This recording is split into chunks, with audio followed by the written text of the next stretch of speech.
彼からお弁当が届きました。なんかこの前高円寺にあることごとっていう台所用品のお店に行った時に、なんかお弁当フェアがあって、お弁当箱がブワーっていっぱい売ってたんですよ。でそれ見てうちの彼がこっちの家にね行く時にたまにお弁当持たせてあげるよって言ってお弁当箱を買ってくれたんですよ。でそれで第1弾のお弁当がね届きました。はい、この近くに用事があるみたいでお弁当を作って持ってきてくれました。昼食はお弁当いただきたいと思います。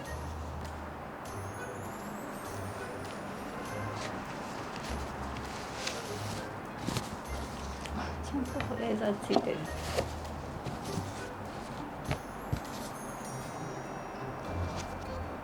うわすごい美味しそう。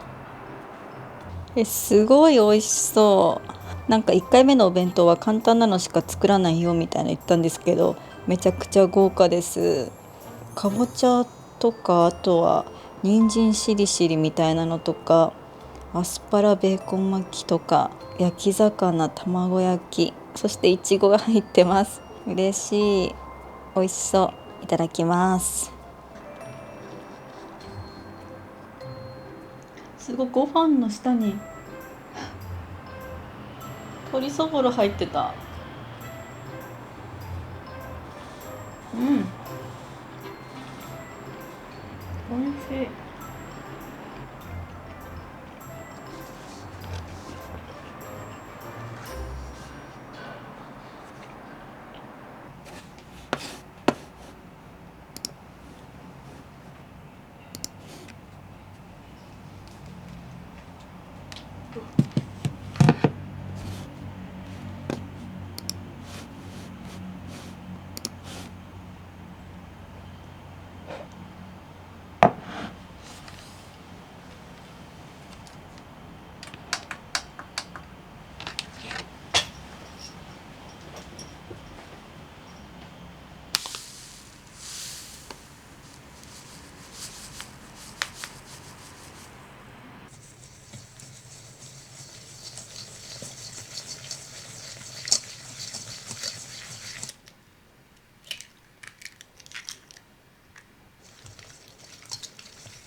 いやはいはいはいはい。あ、ようこそようこそ我がアトリエ茶でも出さんか茶でも茶でもしょうがない茶でも出してやろう。これなんか趣旨とか説明した方がいいかな。趣旨、うん、見ている人たちのためになんていうかこの二拠点生活が始まったじゃん。うん、まあ、一人暮らしみたいなアトリエ持って二拠点生活始まって、まあ、私はこっちで撮影することが多くなるから必然的にあなたのさうん、登場がなくなるわけでしょ。うん、で、まあ、旅行く時はね出てくるけどまあなんていうか去年ぐらいからさ、まあ、私のチャンネルでもあるけどさ、うん、あなたも相当重要なキーパーソンなわけですよ。そうなん昇格してた。そうそうもうやっぱなくてはならない存在にやっぱなりつつあるというかさ、やっぱり2人の掛け合いが好きですって、旦那さんの声が好きですとかさ数少ない。そう数少ないそういうのがあるから、まあ、あとやっぱり2人の関係値どうなったのかなとか気になったりすると思うから、うん、まあ実験的にうん、こういう最近同様ラジオみたいなのをうん、この動画の最後にコーナーとして設けてみようと思いました。なるほど。なんでかっていうと私が最近めっちゃラジオ聞いてるから、うん、ちょっとラジオやってみたいラジオやってみたいっていうので始まりました。うん、いいよね。なんかさ最近お互い何したみたいなっていうのを報告し合おうよおう、とか、まあなんだろう、今まではテーマを決めて2人で喋ることが多かったじゃん。ああ、うん、うん、ね。でもここは雑談、雑談。何のテーマもないから好うん、きに話すみたいなやつをやってみよはい。う。最近いつから先週のってこと？そう先週1週てかいつからこっち来だした？いやその曖昧なんだよね。まあ1週間ぐらいか、まだ言うてそうそ1週間ちょっとぐらい。でもなんだかんださあれじゃなかった？なんかお互い違うことやったよね。うん。それこそなんだっけ、あなたは韓国行ってる時に俺はそうだよ。フィリピンか、セブ。セブどうだった？うん、なんかセブがどうだったっていうよりなんかすごい新鮮だった。何が？なんかプライベートの旅行みたいなのが。確かにね。なんかなくなったよね。特殊じゃん。うちらなんか、うん、YouTube やってたりするとさ旅行行ったらなんか撮らなきゃみたいな、うん、なんか撮りたいっていう気持ちになるからさ、うん、まあ、私は韓国で撮ったけどね、うん、あなたはもうカメラ持たなかったもんね。うん。楽しかった。楽しかったね。大学の友達とブラブラブラブラ。何したん？何した？なんかアイランドホッピングっていう、なんか島をね3つぐらい船で移動して、そこでなんかバーベキューしたりスイミングなんだっけ、スキューバか、スキューバしたりして帰ってくるみたいな。やっぱジンベエザメあった？いやジンベエザメは行かなかった。行かなかったよ。でそうだよね。今年だからさなんか2人でもさなんか動画撮んない旅したいよね。うんなんか普通の温泉旅行に行きたいね。行こう。どこ行く？まあ近くでもいいし遠くてもいいし。福岡行きたい。福岡温泉なくない？あ、そうだった。まあ九州の温泉はね。佐賀佐賀もいいね。佐賀の嬉野の温泉に行ったことあるよね、一緒に。うん、あれよかったよね。うんね、今まで行った温泉の中で一番肌すべすべになった。うん、トロトロなのね。じゃあ今年は温泉、プライベート温泉に行く。今年はプライベート温泉に行こう。なんか最近どうよって話をしたかったけど、いざなんかやると何話していいか分かんなくなっていやもうだいぶしてるからね。そうだね、だいぶしてるからね。でもなんかそう今まであなたが外に出てたけど私がこっちにこうアトリエでさ来るようになったじゃん。なんか出勤感がすごい。ああね。なんか数年ぶりの出社退勤みたいな気持ちになる。朝こっち来て、撮影して帰るみたいな。そうそうそう。自転車でここまで来るんだけどなんか帰りとかすごい退勤感がすごい。あの感覚ってなんかいいよね。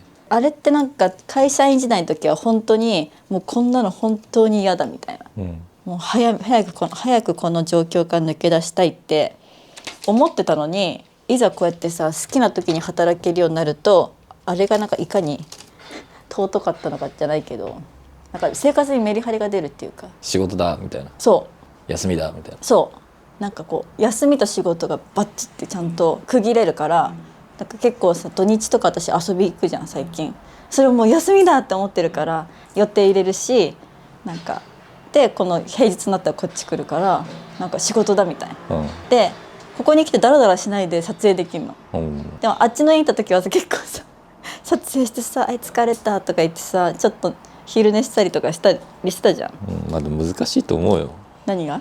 その暮らしてる家でそのまま地続きで仕事するの、ね、相当自分律せれる人じゃないと。いや本当に結構きつい。そう起きる時間とかも別に正直誰にもさ迷惑かかんないじゃん。だからすごい仕事がはかどってはいる。リールも作ってリールも作ってすごいでしょ。あれはこのスタジオのそう功罪というか。そうリールもだって横と縦でさ分けるからさ、1個の画角取ったらさこっちとこっちをさやるからさ撮影が2倍になるわけ、それでも頑張れてるからね。まあ今はまあでも環境って大事よな。環境って大事本当に。まあ言うてもとか思ってたけど、やっぱり場所でパフォーマンス変わったりとか、切り替えだよね。切り替えれる場所っていうのが大事だなと思う。どうこの家の一押しポイントはどうなんですか？この家の一押しポイントはね、全部なんだけどベッドルームじゃない。ベッドルームのベッドカバーをめちゃくちゃ悩んだの。可愛くない？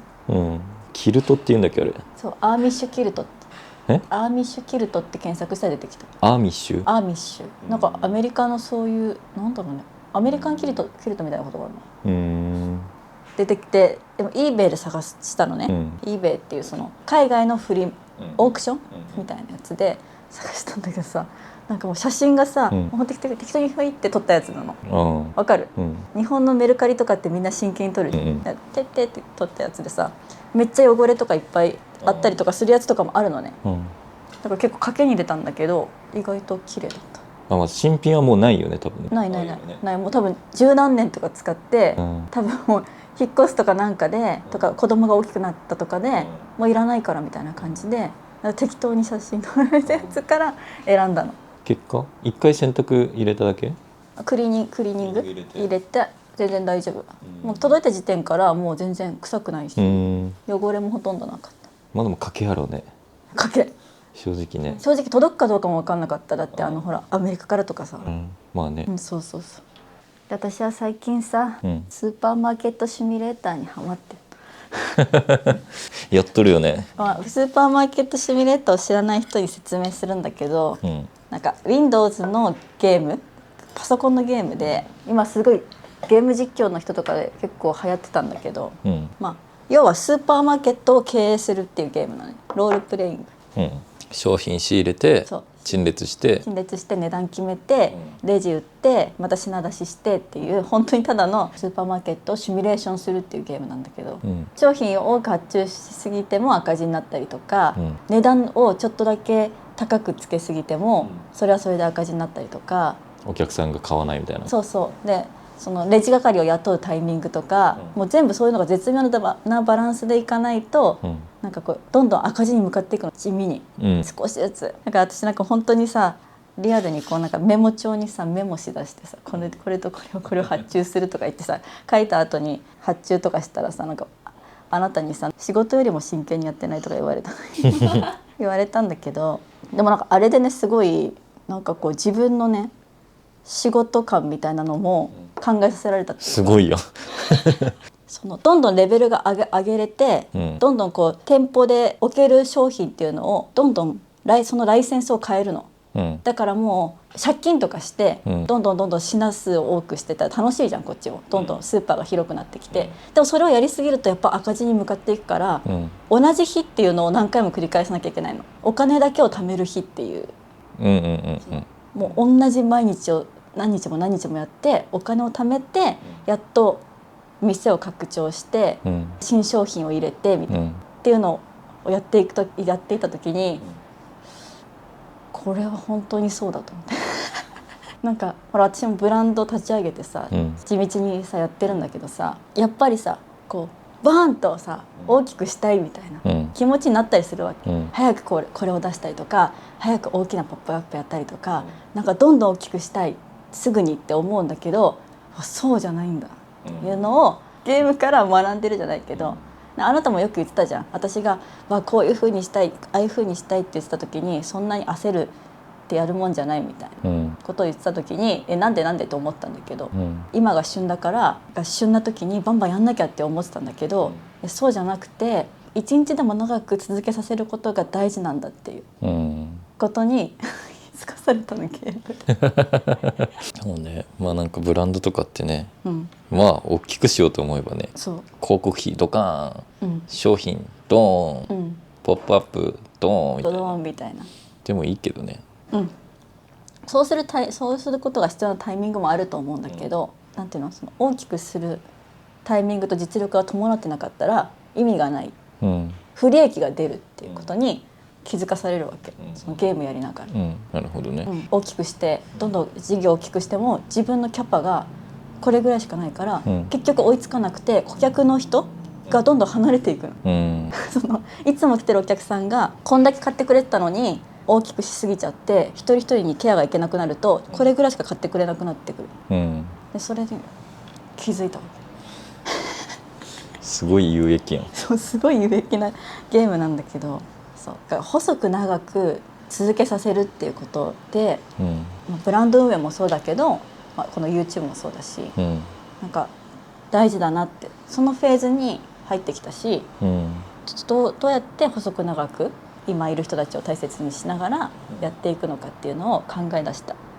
だからそういうのが一人の時間があってさ、本読んだりとか、なんかちょっと一人でぼーっとしてる時にそういうの考えるようになったんだよね、今まではなんかその日々の仕事とか毎日に追われすぎてて、そういう風に考えることがあんまできなかったっていうか、わかる。なんかね、別に一緒にいたからダメだったわけじゃなくて、なんだろう、一人の時間ってマジで大事だなと思う。なんかね、一人の時間がねあるとね、一人だなって思うわけですよ。いや今一人だなって。なんかさ、なんか寂しさとかってさ、マジで大事じゃないと思うよね。寂しいって思う気持ちね。なんかね、分かるよ。でも言わんとしてることはすごくよく分かる。なんて言ったらいいかね、言うてね、まだねそんなね、基本的に毎日会ってるけど、からまだその全然そういう完全に離れ離れ感は全然ないんやけど、まだね、でもなんかこういう先になんかいい未来があるんじゃないかなと思うんですよね。このタイミングでこういう感じになってよかったと思う。なんか結婚関係っていうか人間関係もそうだけどさ、結局どれだけ一日長くこの関係を続けられるか勝負みたいなとこあるじゃん。どういうこと？まだそのスーパーマーケットシミュレーターじゃないけど、だってさもう10年ぐらいさ付き合って一緒にいるっていうか、関係性保っててさ、ここからまたさ、じゃあ60ぐらい70とか3040年あるわけでしょ、長いこの何十年の先をさ、どこまで長く続けれるかみたいな。だっていつさ離れ離れになるか分かんないじゃん、それをどこまでこう遅らせるかじゃないけど、分かる？最終的には死っていうことで別れちゃうっていうのはあるけど、その一個手前にさ、もうちょっと無理だわみたいなさ、そういう感じで終わることだってあるわけでしょ、でそれを一日でも長くするため、一個の選択じゃないけど、でもなんか全部はなんかタイミングとかだと思うよね。その一緒にいて楽しい時間もあるし、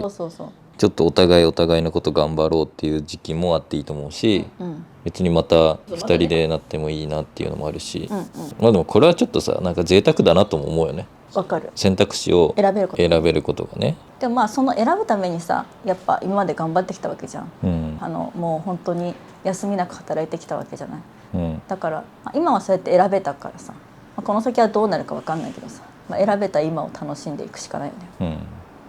新年度ですからね。確かに新年度ですからね。みんなこういうじゃないけどさ、新しい環境みたいな、どうなるか分からないけどなるようになるよね。どうかなこのラジオみたいな。分かる。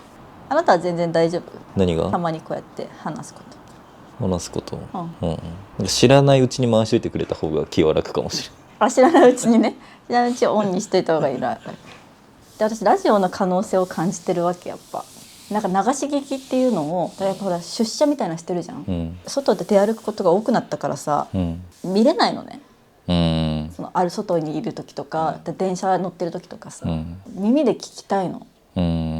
音楽だとうるさいなみたいな時があるわけ。音楽だとなんか耳がちょっとわーってなる時があるんだけど、人の声ってなんか落ち着いたりするじゃん。